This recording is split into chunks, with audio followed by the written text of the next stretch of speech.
ಕನ್ನಡಿಗರಿಗೆ ಕನ್ನಡ ನೆಲದಲ್ಲಿ ಕೆಲಸನ ಒದಗಿಸ್ಕೊಡ್ಬೇಕು, ಅವ್ರಿಗೋಸ್ಕರ ಮೀಸಲಾತಿಯನ್ನು ಕೊಡಬೇಕು.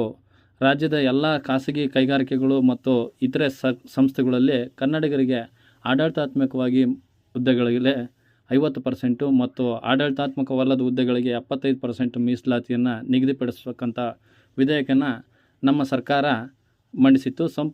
ಸಂಪುಟ ಸಭೆ ಇದಕ್ಕೆ ಒಪ್ಪಿಗೆಯನ್ನು ನೀಡಿತ್ತು.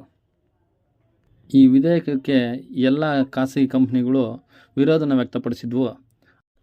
ಸ್ನೇಹಿತರೆ, ಈಗ ಕರ್ನಾಟಕದ ಯಾವ ಮೂಲೆಯಲ್ಲಿ ನೋಡಿದ್ರೂ PhonePe, boycott PhonePe, uninstall PhonePe, ಫೋನ್ನ ಬಳಸಿ ಆದರೆ ಫೋನ್ಪೇ ಬಳಸಬೇಡಿ ಅಂತಕ್ಕಂಥ ಕೂಗು ಎಲ್ಲ ಕಡೆ ಕೇಳಿ ಬರ್ತಿದೆ.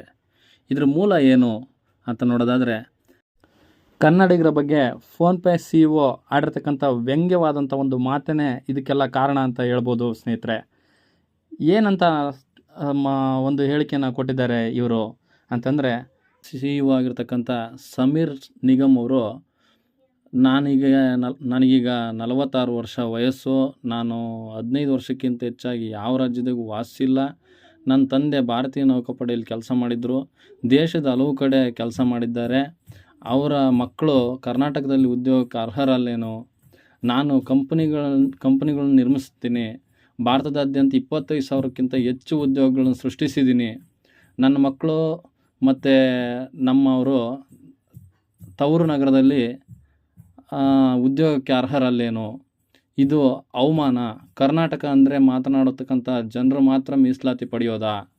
ಭಾರತದಲ್ಲಿ ನಾನು ಎಲ್ಲಿ ಬೇಕಾದರೂ ದುಡಿತೀನಿ, ಯಾವ ಭಾಷೆನಾದರೂ ಕಲಿತೀನಿ, ಸಂವಿಧಾನ ನನಗೆ ಹಕ್ಕು ಕೊಟ್ಟಿದೆ, ಇದು ನನ್ನ ಆಯ್ಕೆ, ನೀವು ಅಳಬಹುದು ಅಂತಕ್ಕಂಥ ಒಂದು ಅವಹೇಳನಕಾರಿಯಾದಕ್ಕಂಥ ಒಂದು ಟ್ವೀಟನ್ನು ಮಾಡಿದ್ದಾರೆ. ಇದೇ ಇದಕ್ಕೆಲ್ಲ ಕಾರಣ ಅಂತ ಹೇಳ್ಬೋದು.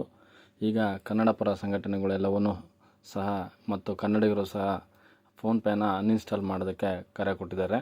ಈ ರೀತಿಯಾಗಿ ಸಮೀರ್ ನಿಗಮ್ಗೆ ಒಂದು ಪಾಠನ ಕಲಿಸ್ತಾ ಇದ್ದಾರೆ ಅಂತ ಹೇಳ್ಬೋದು ಸ್ನೇಹಿತರೆ.